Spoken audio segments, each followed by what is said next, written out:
welcome everybody to our special master class today, Rethinking Your Crisis Communication Strategy. And this is geared specifically toward banks and credit unions. My name is Jarrett Bro. I am your host, and I appreciate you being here today. And a little bit of what we're going to look at today, just for context. I want you to realize that when we talk about a crisis, or when I talk about a crisis, my definition of a crisis is anything that can affect your revenue, your reputation, and your brand. Any situation that can negatively affect revenue, reputation, and brand. And in marketing, communications, public relations, often we talk about reputation management. And what I've discovered a long time ago is when you talk about reputation in front of executives, they think of it as a soft skill. As soon as you connect it to revenue, you get more traction with them. For those of you who don't know me, my name is Jared, last name Bro. It looks like Gerard Broad. That's because I'm Cajun French and I have the French pronunciation. And just for perspective, my background is I started off as a journalist. I was the person who showed up when you had that incident that was your worst day, and it might potentially in my career be my best day. So there was that juxtaposition between the reporter who was excited to have a big story and the institution that dreads the publicity and what might be negative publicity that they get from an institution. And every day people would say things to me that they shouldn't say. And after about 15 years in TV, I decided to launch a business doing media training. And so starting in 1994, I started doing crisis communications consulting and media training, and that led to writing crisis communications plans and all the things we're going to talk about today. And then in 2020, I decided I needed everything that I've ever done to move faster. And I built a software platform called Situation Hub. We'll touch on that briefly, but we're mainly going to focus on the core events that make up a crisis. Now, just to give you a little background of my career, yes, I was just like the great anchorman Ron Burgundy. They gave me one of those fancy pictures where I could autograph them and hand them out. And I don't know why anybody would want an autographed picture of me. Just like Ron Burgundy, we had a helicopter, and I've always thought that was hilarious when Ron Burgundy showed up in a helicopter. You will still find me on TV from time to time. This is an image of me on the Weather Channel. I live on the shores of Lake Pontchartrain outside of New Orleans. Hurricanes hit us on a regular basis, and my front yard floods. My house is 15 feet off the ground on stilts, like many waterfront homes. This is me in my flooded front yard. I get called in as a crisis communications expert because if you Google crisis communications expert, I will show up. And this is French TV asking me about Mark Zuckerberg appearing before the US Congress at some point. Now, out of all the things that I've ever done in my career, the most influential person is the person that you see here on the screen. We're going to politely call him Bubba. I live in Louisiana, and there's a good name that a man's nickname might be Bubba. So the story of Bubba is it was 9 o'clock in the morning in the newsroom. I was working in Baton Rouge, Louisiana, and the police scanners started going off, that distinctive sound you hear in a newsroom. And everybody stopped, and we all listened. And it was a major fire and explosion at a chemical plant, and I knew it would take me about 30 minutes to get there. So I got in the car, and we started immediately phoning the chemical plant because they had a paid spokesperson. We knew that this guy was good. We expected that when we showed up at the scene of his burning chemical plant, that we would be received at the front gate, that we would immediately get a statement, but that didn't happen. We got there about 9:30. We went to the guard gate. They told us to go away. I traveled down a gravel road along a chain link fence and went upwind from where this chemical plant was now fully engulfed. Massive black cloud. And 10 o'clock came. I button my little Ron Burgundy polyester jacket, and I always think polyester is not a good thing to wear to fire. But at any point, I did my live shot, and I had to essentially narrate what I saw. I see fire trucks, I see ambulances, I see smoke. No spokesperson has come out to talk to us. We don't know exactly what's burning. We don't know what the cause is. All these things that are essentially speculation that you don't necessarily want a reporter speculating about.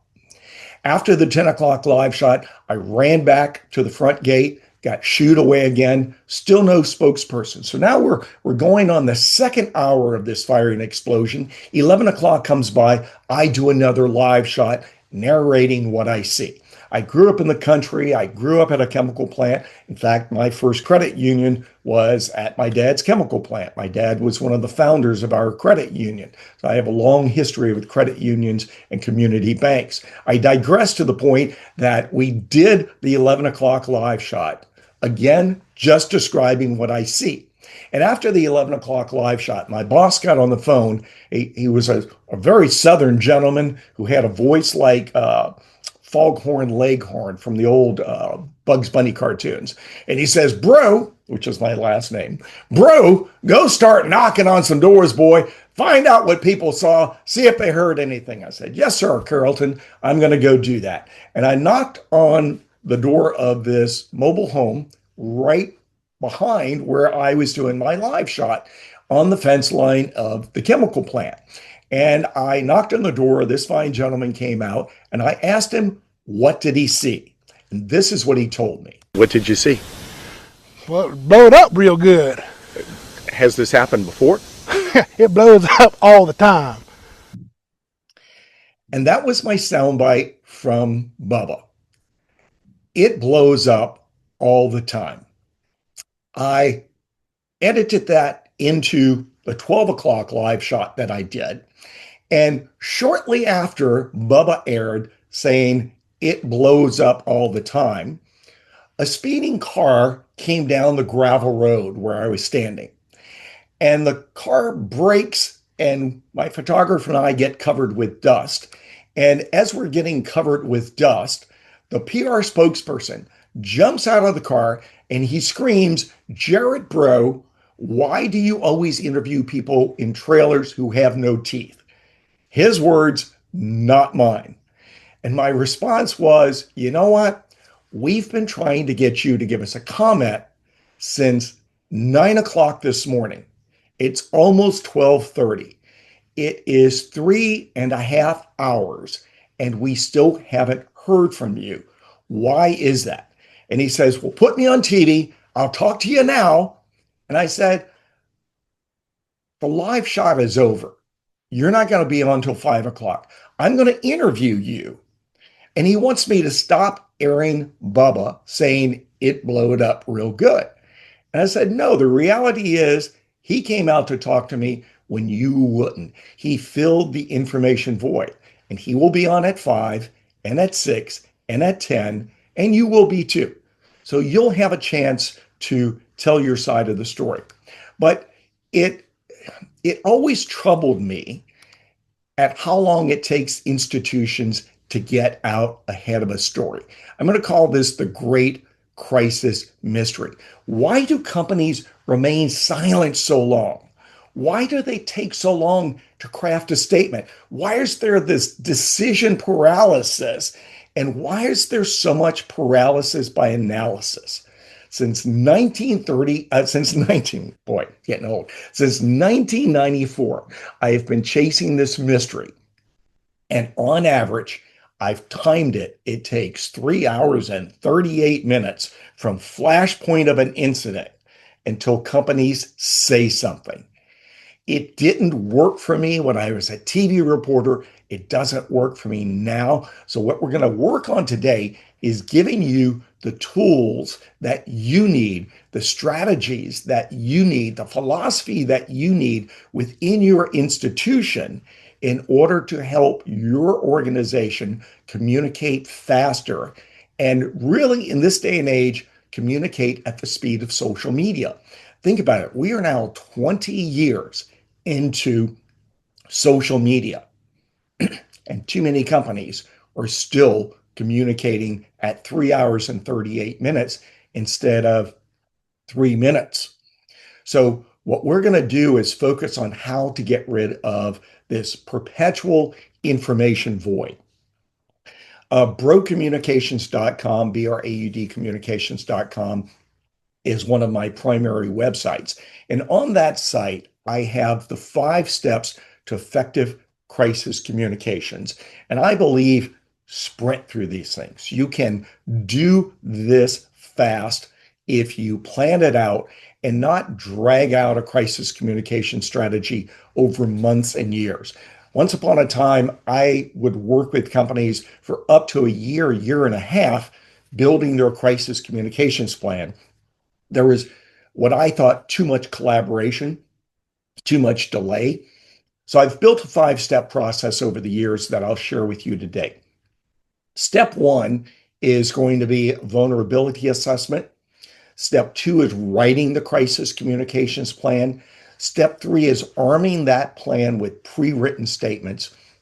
Step four is doing crisis media training for your spokespeople. And step five is to do a crisis drill of sorts on a regular basis so that people keep their crisis skills strong. Those are the 5 things that we're going to talk about today. And I'll teach you how to do this on your own. And if at some point you want my assistance, I'm always here to help you. In essence, in the world of crisis communications, the goal is to gather information, confirm information, and share information. This is not unlike the instructions on a shampoo bottle. Lather, rinse, repeat. Gather, confirm, share. So over time, we're going to look at uh, all of the elements that it takes to do this. Now, I'm perpetually trying to go fast. I built a software system called Situation Hub in order to do that. I'm going to stop sharing this portion and I'm going to share a brief look at the essence of what we do in Situation Hub because we're going to reference it with the understanding that you may use it someday. Some of you on the call already use it, but if you're not using it, you can mimic this in your own world. Step one is where we gather information. Step two is where we confirm information. Step three is where we share that information. It's that process I was talking about. Gather, confirm, share.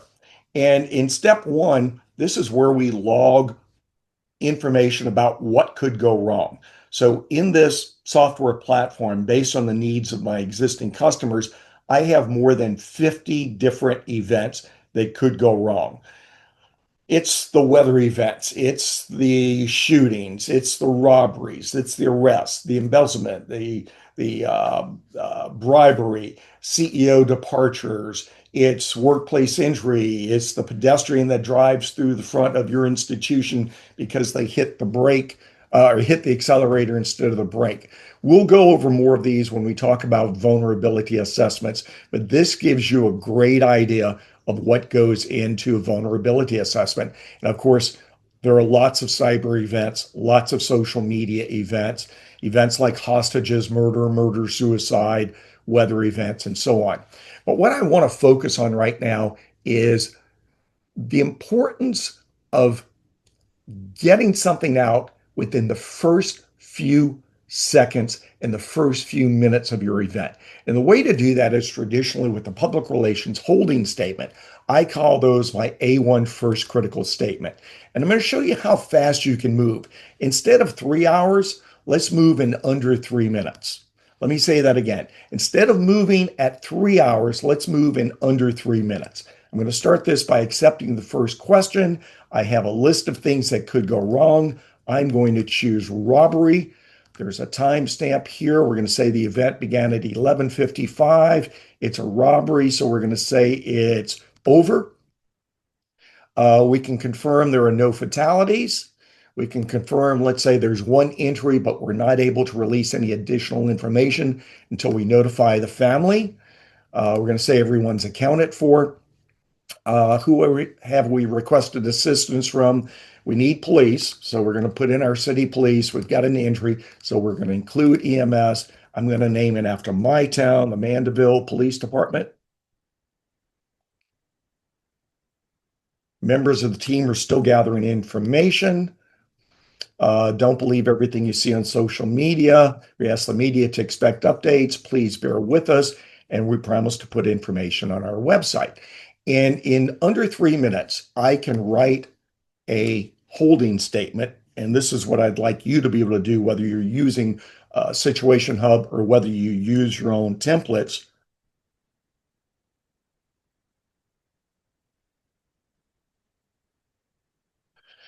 And I'm able to go in and edit anything I want, but I really want to be able to share everything quickly. So I built in this alert team function that sends out a text and an email because one of the bottlenecks we're going to talk about today is text just came through. One of the bottlenecks we talk about today is how long it takes you to gather that initial information and then share that information. So we're going to talk about those techniques. Once a text goes to your crisis team, they would all log in to what we call our virtual situation room, and everyone would be able to have eyes on the statement. One person gets to edit.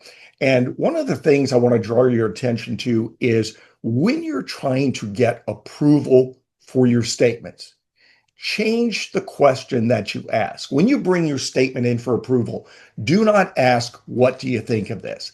Ask, "Is everything on the paper true or false?" My directions are review for correctness, edit errors, but do not rewrite the language. Because what we see in a crisis, what I've discovered is one of the reasons 3 hours and 38 minutes pass while we're waiting for a statement is because everybody wants to take out a red pen and make edits because people write in prose rather than writing in short staccato sentences. So we're going to talk about pre-written sentences, but the secret sauce is to write like a journalist and not like a marketing or public relations person.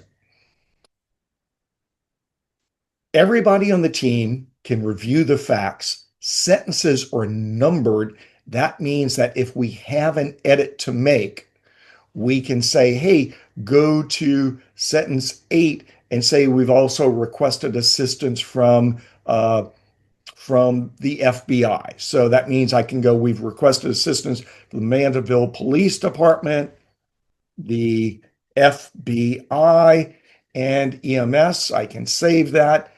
Everybody's fine with that. I now go to this button that says publish statement, and I can click publish. And now this statement is on the web. And I want to draw your attention to how simple and how short the sentences are. The shorter the sentence, the fewer commas, the higher the comprehension. When you give reporters statements like this, the accuracy of the reporting goes up exponentially.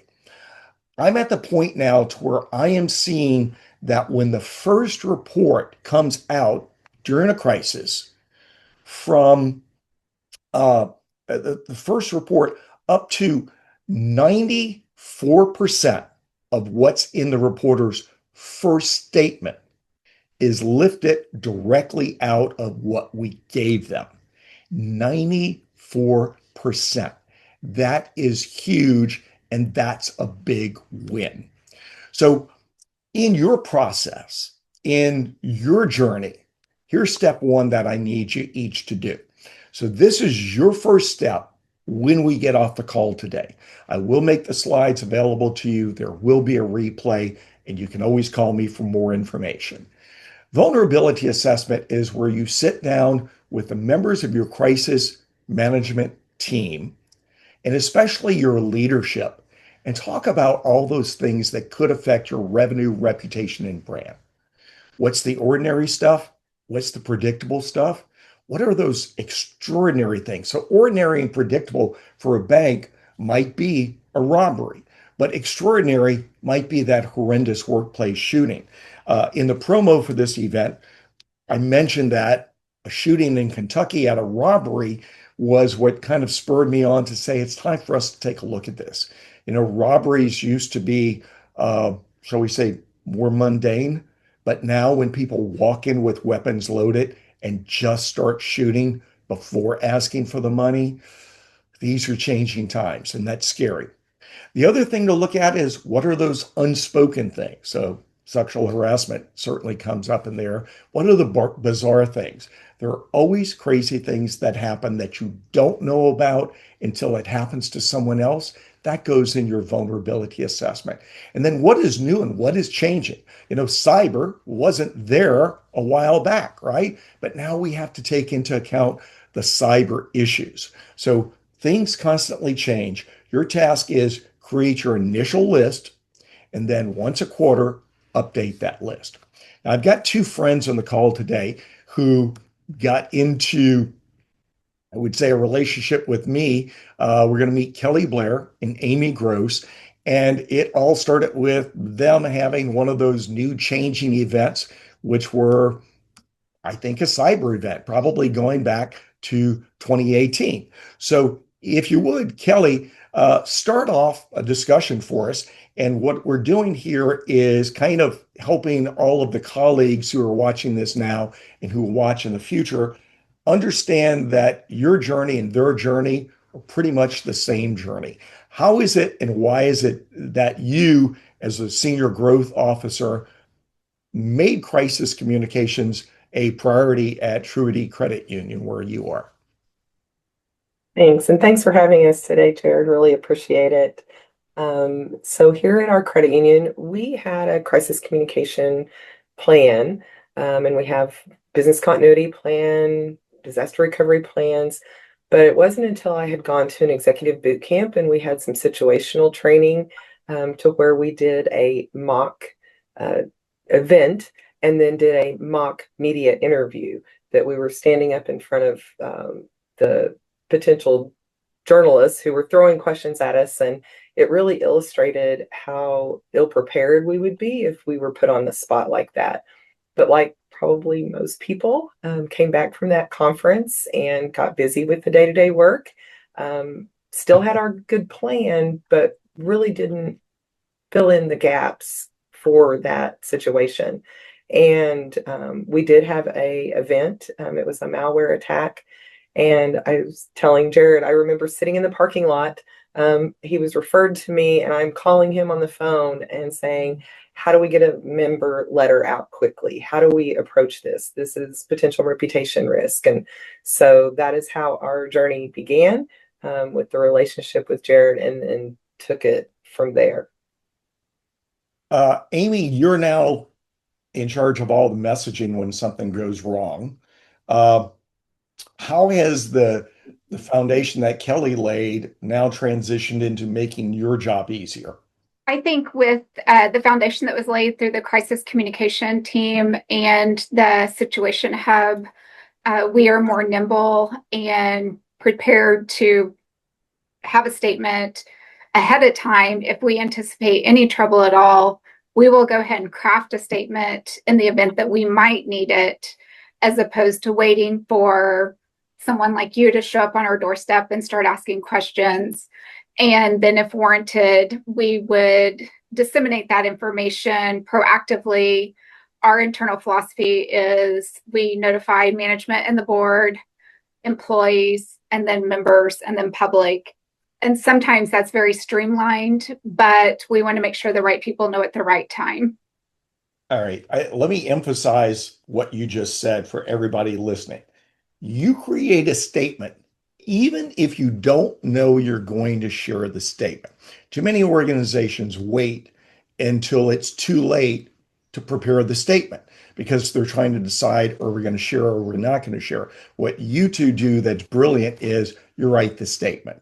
And then that gives you the information you need to share with your internal decision makers. And then you emphasize that you then notify employees.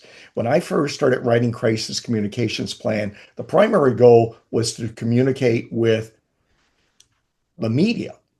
And after the internet, became what it is, and this was in the late 90s, with email and the ability for an employee to forward a message to media, employees actually became my biggest audience that I was aiming at. And then, of course, you mentioned your members. Banks, of course, it's the customers. And it's the idea of managing their expectations. Um, what what other wisdom would either of you share with the folks here about the preparation? Because I know you guys were eager to get your own media training. Kelly, let me throw this towards you because you were at a workshop where you saw how hard it was to do an interview. And then finally, it took you a while, but you finally got around to media training. What difference did that make for you and for your potential spokespeople? It was very valuable. We did a workshop with Jared where we had situations and received feedback. We recorded our scenario. We wrote what we thought was our fabulous statements, and then we would read them. And the most valuable piece of that was the feedback that we got, how it could be modified to be even more effective. And then what we did after the fact is we held follow-up sessions with our key spokespeople. Amy is our primary spokesperson. We have another person who also speaks for us should we need it. And so we would get together on the side and continue to craft potential statements based on things that we think could happen. Kind of role playing and thinking about what were hot buttons that could be potentially there for us to approach. Mm-hmm. Amy, any thoughts on the media training that you went through and how often you actually even get out and have to be in front of the media as opposed to how frequently you're able to just issue a statement? The media training was invaluable, especially filming and then watching yourself react to those questions under pressure. Helped with the process, which is your intent, to make us better and more apt to speak more eloquently and officially under pressure. And then I would say more often than not, we craft a statement and don't use it. We're a little bit different than what you said in terms of using our employees to disseminate that information. Oftentimes when we send talking points to them, we'll send member talking points and say this is not to be forwarded or shared outside the organization. Refer all media questions to myself or my counterpart. And then we will have media talking points, which I will often make sure I have multiple copies, a paper copy, an email copy, a copy on my phone, just in case I'm out and about. I will have something to grab quickly. And then I will also make sure that my counterpoint has that as well, because she is out in the public a lot more. And it's more likely for someone to ask her on the street. But just making sure everyone's armed with adequate information. And like I said, more often than not, we don't use it. Yeah. And part of what we all need to realize is statements need to go out in part to manage the expectations of our various audiences. And it depends on whether the audience knows about the event. And a phrase that I often use is manage their expectations. How much worse is it going to be? When will it get better? When will it be over? Does it affect me as a member customer or me as an employee? And I think what you guys are doing with the constantly writing and then weighing whether to share or not is critical. Media will look at a couple of things, right? Is anybody dead? Is anybody missing? Is anybody injured? Are there hostages? Is it affecting the community in any way or the customer base in any way? That's why when you saw that holding statement, there were three separate sentences. One for fatalities, which is most important to the media. One for injuries, their next level. One for missing. And one of the successful things you can do as a strategy is bore the media to death. If it's a boring story, they're not running it. If it's a boring story, they are not coming out to interview you.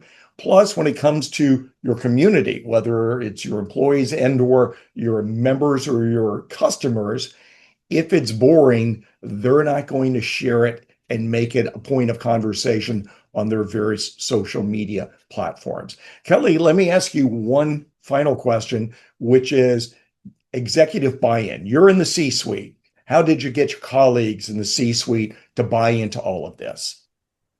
We put them in the hot seat. We did a mock media interview, and it was very invaluable. But I mean, I tease a little bit, but we did do that. I mean, we went through the process. But our executive team, I do have to say, has been very open to, what is the right thing to do. It may not be the thing that we feel like, or why wouldn't we put the CEO up front? He's the person at the top, and he's the voice of authority. But there's certainly reasons that we don't do that, as Mhm. you have shared with us. And so we're fortunate that our team is very open and understands the importance of right place, right position, right time for the right reason. And then we ran through those scenarios and showed how we could be doing things on the ground versus just needing to be up in front. Yeah. So for those of you who are wondering, how do I pick my spokesperson? Who goes first? Too many CEOs, presidents want to be the institution speaks with one voice and I'm the only voice. And I'm opposed to that.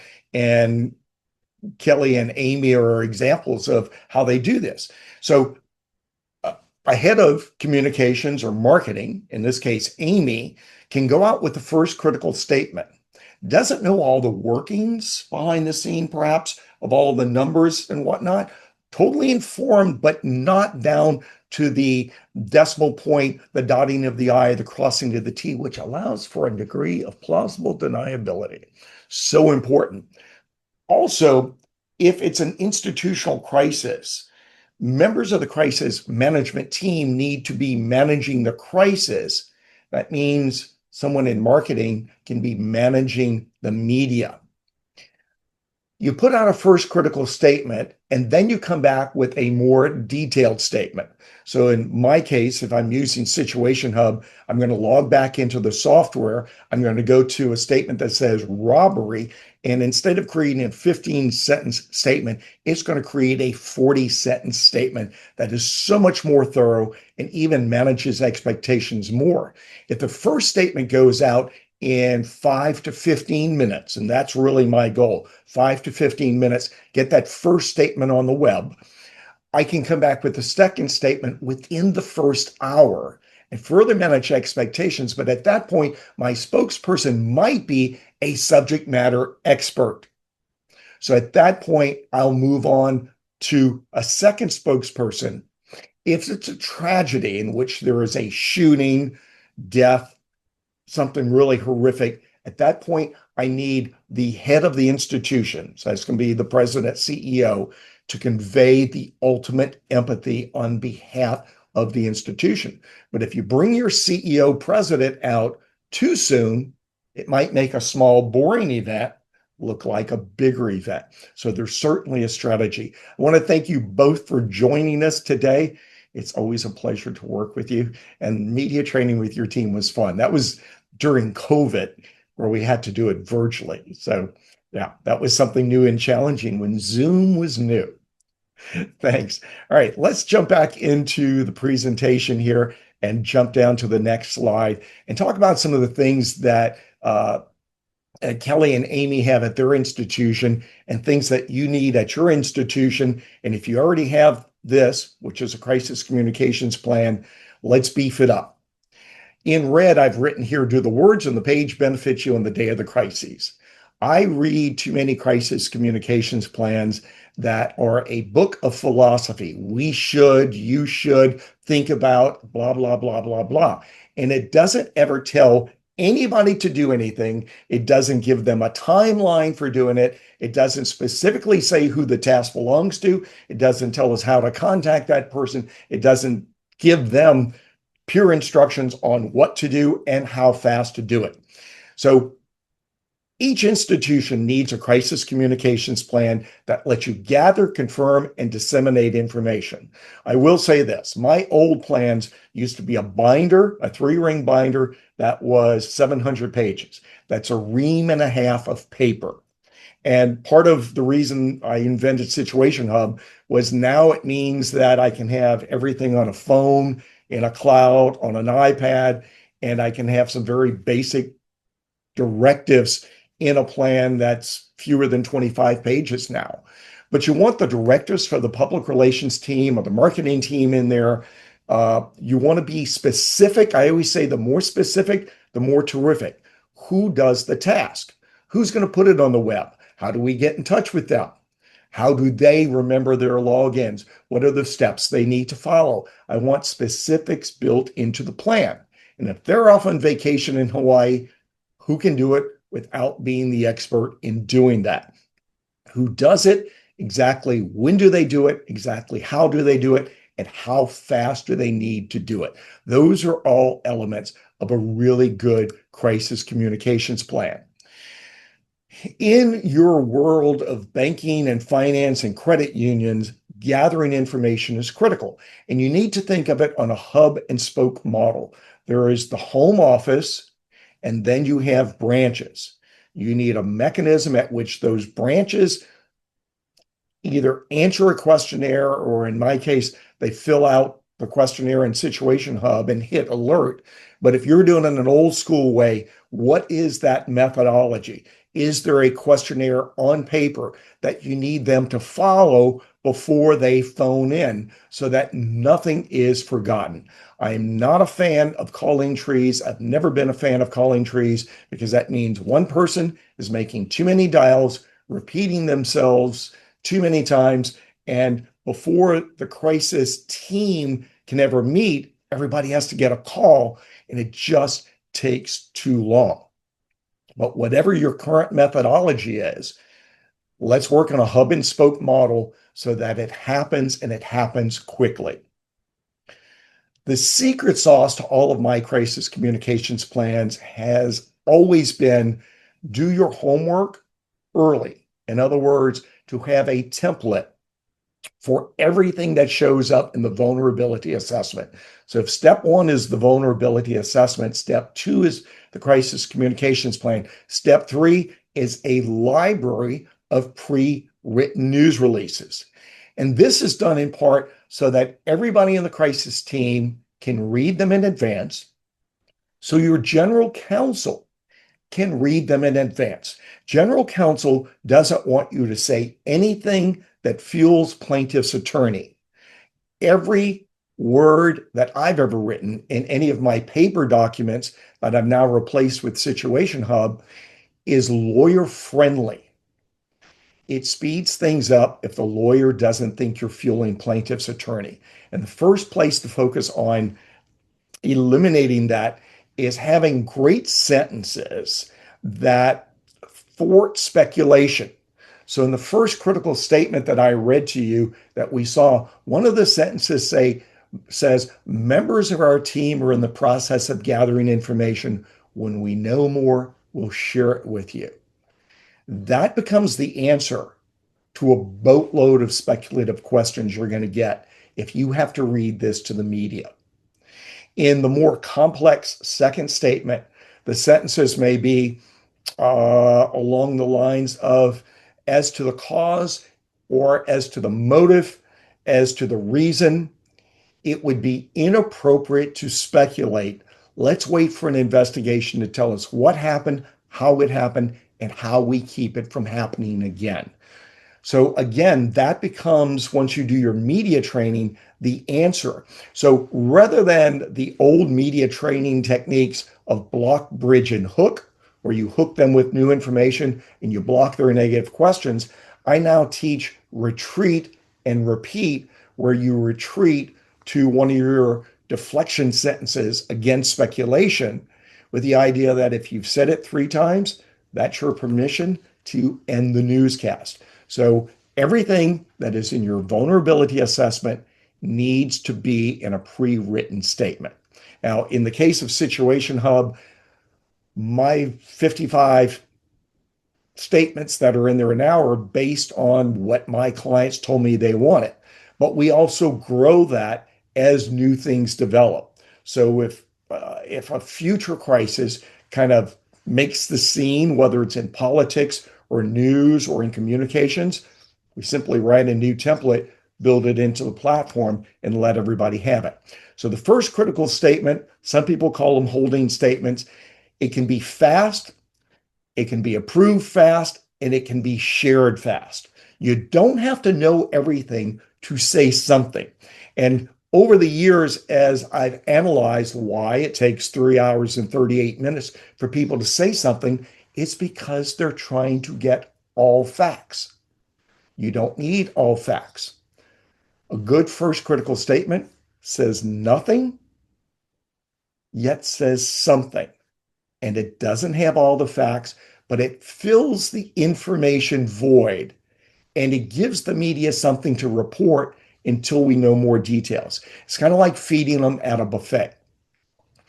Many institutions also have what I'm going to describe as an approval bottleneck. Writing style affects approval. Most of you are trained by a marketing professor or a public relations professor who taught you something probably 10, 15, 20 years ago. That means what they taught you is already out of date because it's 10, 15, 20 years ago.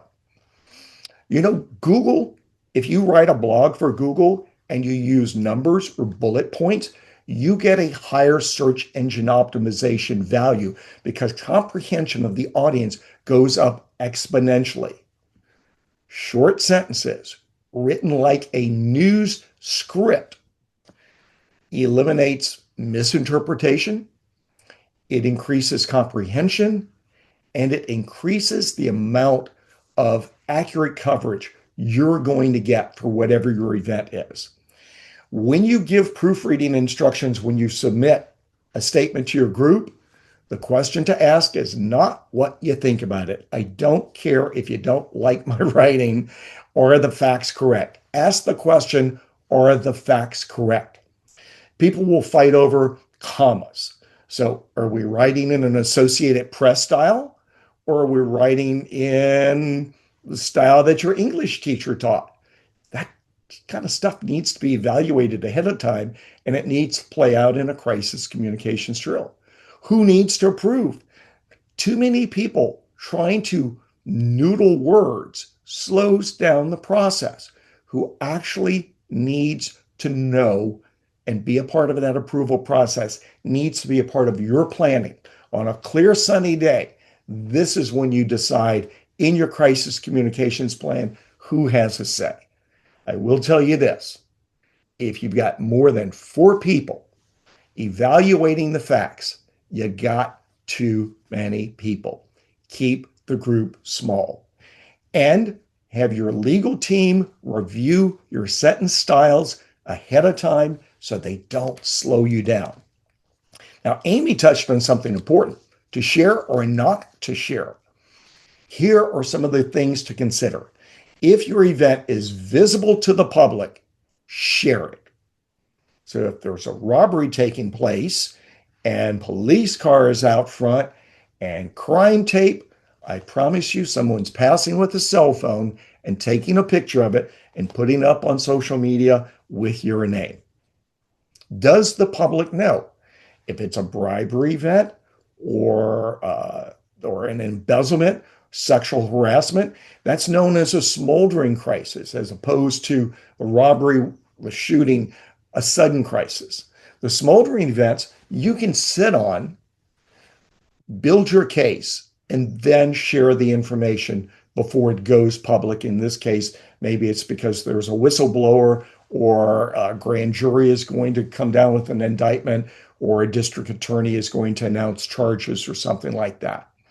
Sometimes you can ask yourself, how long before the public finds out? So you might have something that is an injury, and we had this in a real life situation just recently. A client had a fatality. The police and fire showed up, EMS, but the lights were in an area where the public couldn't see them. But what we have to realize is reporters call police, fire, EMS 4 to 5 times a day. 8 in the morning, about 11 in the morning, about 3 in the afternoon, about 5 in the afternoon, usually somewhere around 7 p.m. Did anything happen? If they tell us they responded to a fatality, then the public's going to find out in the very next portion of the news cycle. So you want to have a statement out. Think about your audiences.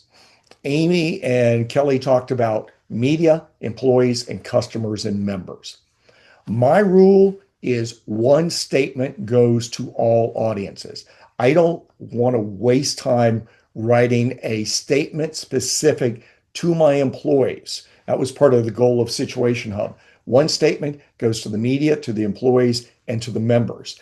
If you need to give specific directives to employees, you do that separately, but not part of your statement that's intended to go to the public, because we know employees, especially if they're disgruntled, have the ability to share information.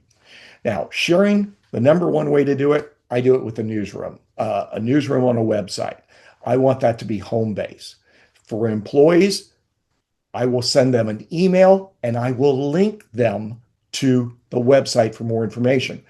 With reporters, with the media, I will text them, I will phone them, I will email them, and I will use X because they respond to a tweet or an X faster than phoning or emailing.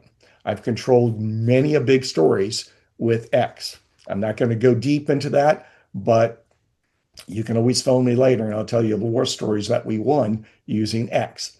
Text and email to your members and customers, manage their expectations. It's important. Now, Kelly talked about the importance of spokesperson training. This is a way to put your people on the hot seat and find out who's got it and who doesn't. Especially in the financial world, some people make horrible spokespeople because they're so analytical. You have people who are exact to the decimal point. Decimals and commas matter to them, which means that often as a spokesperson, they try to be too precise and say too much. They try to give the details of War and Peace when the media only wants Cliff's notes. So media training lets you identify who's good and who's not good. It teaches them that one wrong word can compound the crisis and make it worse. My media training used to be based on ad lib and being fast on your feet. My media training now is based on your script. So whether it's a script that you have in your library or if you're a Situation Hub user, we simply give everybody a scenario. They go into Situation Hub, it generates a script, and that's what we use for media training.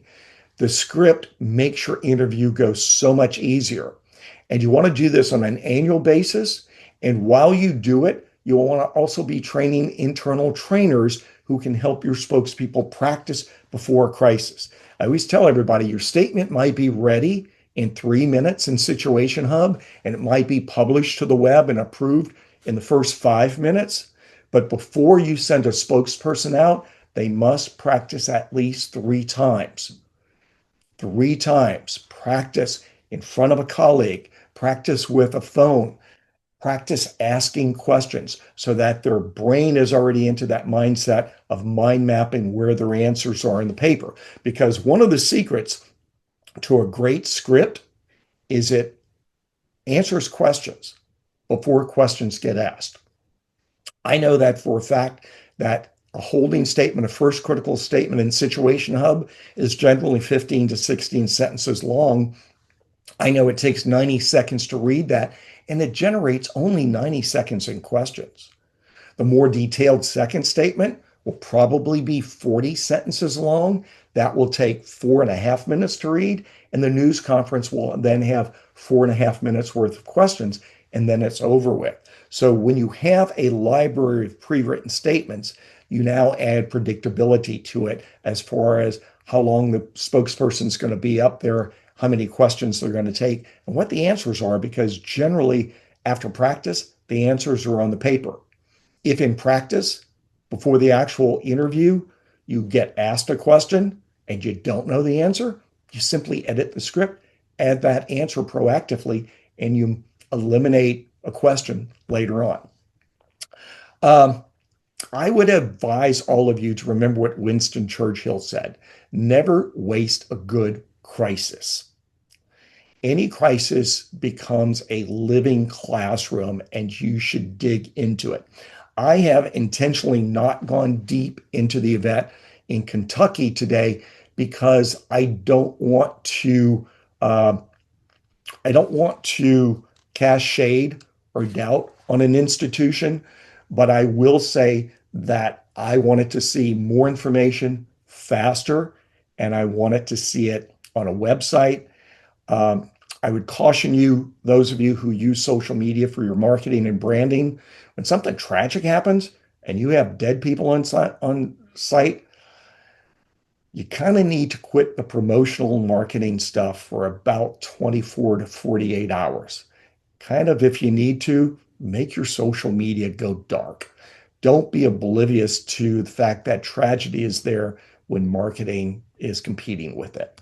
Let me take some questions from you at this point. If you need to get in touch with me afterwards, you can always reach me at info@situationhub.com. And here is my calendar, and that is my phone number. Sometimes people have questions that they want to ask immediately after the class that they didn't want to ask on camera. So that is there for you. Let me open it up to see some of the questions we've gotten is, will I make the presentation available? It will be available. I'm actually going to give you the entire video recording at a later point in time. Let's see, does anyone have a question? Kent, Laurel, Sammy, Mary? Simply Hey, unmute this is yourself. Kent LeGrand. Can you hear me? Hey, Kent, how are you? Good. Hey, question for you. On that initial statement that you shared in your presentation that listed those 13, 14, 15 bullet items, would you post it on your website that way, or would you combine it into like a paragraph? Never combine it into a paragraph. Uh, Okay, that's good to that's, know. that's the hardest challenge that I have with Situation Hub is I instinctively, or people instinctively want to go back to make it a paragraph.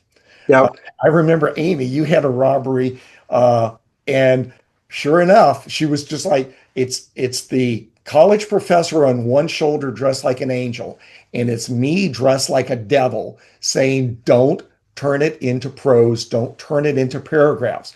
Putting it into paragraphs, let me ask you this, Kent. I'll give you the question right here. Does it make it any truer? No. No, it's not any truer. Does it slow down the process? No. It does slow down the process. Well, if you put it in a Well, if you put it in a slow down, paragraph, yes. right? Yes. Because now more people are going to change the writing style. Yes. So there's a secret sauce here and a method to the madness, and it's Well, a the I basis for fight my every day. question, the basis for my question was, would it be easier to read?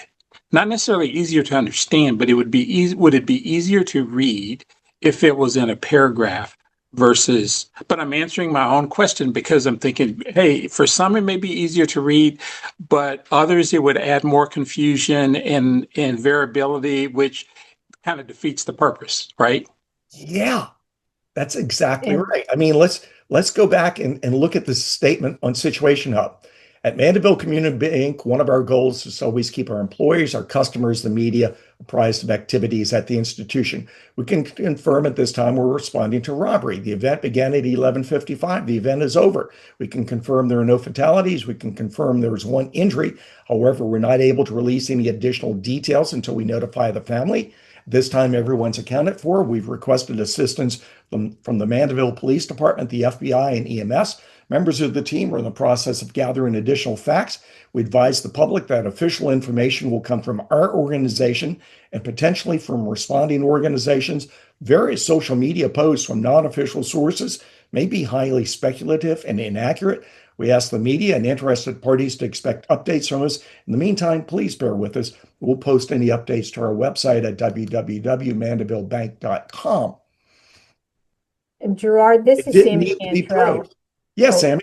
can you hear me? So I work for Kent at InTouch Credit Union. It turns out he and I are our official spokesfolks for our media contact, but I was going to give a slightly different response to the bulleting approach. I do think, and especially for folks that are looking for info quickly, the format you just used is faster for the majority.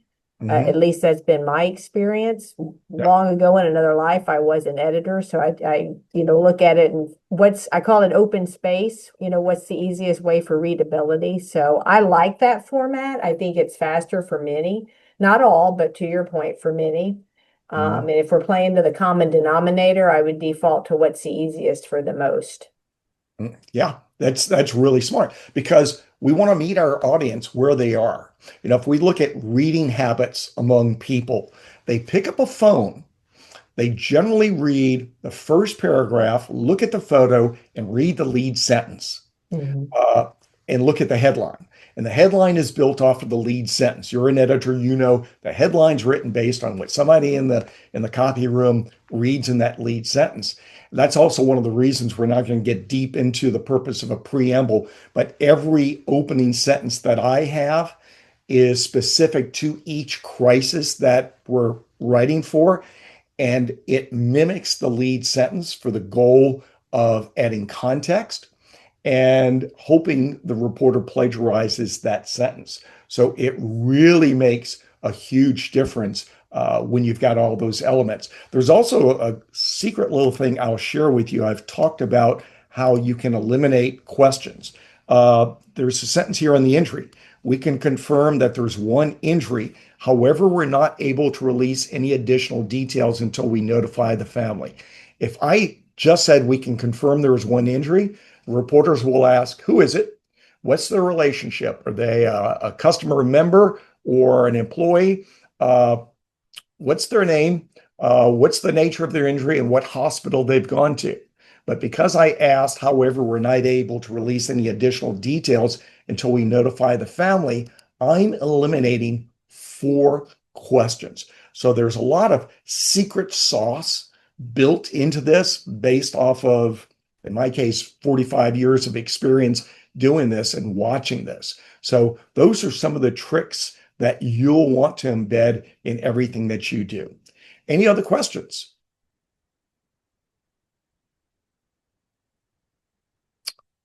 Well, I appreciate your time here. So here's how this ends. Kelly, you gave us a great example of you went to class, you learned something, then you got busy with work and it got put on the back burner. And it's always my experience that when we have master classes or when I'm speaking at a conference, if there are 100 people in the conference room where I'm the speaker, I know that 3 will reach out within 3 months to 3 years. So it's 3% over 3 months to 3 years before something gets done. Some of you I will never have the pleasure to talk to again. This will be our last day because you're going to get sucked into the vortex of your job. And some of you will be texting me as soon as we hang up. Some of you will go off for the holiday, forget about this, and you'll reach out to me in a week or a month or something like that. If I can help you, if I can make your worst day better, if I can help you plan on a clear sunny day to be ready for all the horrible things that might happen on your worst day, my name is Jarrett Pro. I am here to help you. Have a great day, everybody. Bye.